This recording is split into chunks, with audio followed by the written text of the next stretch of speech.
Hello everyone, আজকের এই ভিডিওতে আমরা আলোচনা করব জানপাস ইউজি এক্সাম নিয়ে। অনেকে বলছে যে জানপাস ইউজি এক্সাম কখন হবে, good news and bad news, অনেক কিছু বলছে। বাট আজকের এই ভিডিওতে আমরা একটা সত্যি কথা জানতে চলেছি তোমাদের জন্য, ঠিক আছে? দেখো, বেসিক্যালি জানপাস এক্সাম যদি না হয়, এটা ভেবেই নাও যে জানপাস এক্সাম হবে না, এই বছর সম্পূর্ণরূপে বন্ধ, এটা তুমি ভেবেই নাও, ঠিক আছে? এবং হওয়ার চান্সটা কিন্তু খুবই বেশি, খুবই তাড়াতাড়ি। বাট আমি বলছি তোমাকে যে তুমি ভেবে নাও যে জানপাস এক্সাম হবে না। এবার তুমি কি তাহলে কি সম্পূর্ণরূপে পড়াশোনা বন্ধ করে দেবে, না কি করবে? তোমরা কি ভাবছো গাইজ, একটু বলো আমাকে যে তোমরা কি ভাবছো রাইট নাও।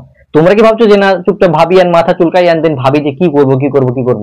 তো ওটা ভেবে না ভেবে আল্লাহ তাআলা বলছেন, কোরআনের মধ্যে একটা কথা রয়েছে, আমি লাইক মিজানুর আজহারির একটা কথা শুনছিলাম, খুব সুন্দর লাগলো।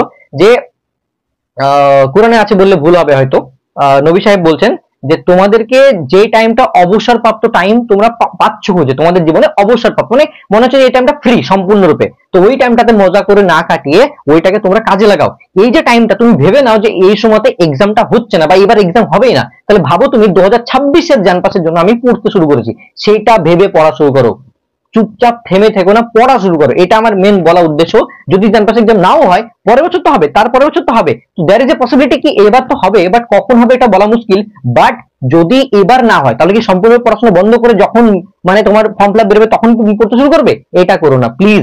এখনো তোমার কাছে টাইম রয়েছে জানপাস এক্সামের জন্য, এএনএম জিএনএম এর জন্য, বা প্যারামেডিক্যাল যে সমস্ত এক্সাম গুলো হয়ে থাকে, এসএম যেটা বলে, তো সবকিছুর জন্য এখন থেকে পড়া শুরু করো। এবং যারা যারা আলী ইউনিভার্সিটি এন্ট্রান্স এক্সাম দিতে চলেছো, তারা ভাবছো বা জানপাস এক্সাম দেবে এবং এইমস এক্সাম দেবে নার্সিং এর জন্য, সমস্ত তিনটে কোচিং এর জন্যই আমরা পার্টিকুলারলি আমাদের স্টার ব্যাচে আমরা তিনটে মানে এন্ট্রান্স এক্সামকে টার্গেট করে পড়াবো। সেটার ব্যাচ সেপ্টেম্বর থেকে চালু হবে খুব তাড়াতাড়ি ইনশাল্লাহ। তার জন্য তোমাদের জন্য অনেক কিছু তৈরি হচ্ছে, ব্যাকগ্রাউন্ডে মক টেস্ট এন্ড সামথিং সবকিছু ক্রিয়েট হচ্ছে ভালোভাবে, ঠিক আছে? আর কথা বলি তোমাদেরকে যে এই টাইমটা নষ্ট না করে না পড়াশোনা শুরু করো। অন্তত দেখো তোমাদের তো ওই ফিজিক্স কেমিস্ট্রি বায়োলজি থাকে, অন্তত পক্ষে ফিজিক্সটাকে বা কেমিস্ট্রিটাকে বা বায়োলজিটাকে ভালো করে পড়তে শুরু করো। পড়ো, পড়লে নষ্ট হয় না, পড়াশোনার ক্ষতি হয় না। তুমি সিলেকশন নাও বা না নাও, পড়াশোনার কোনোদিন কাউকে ভাগ দেওয়া যায় না, ঠিক আছে?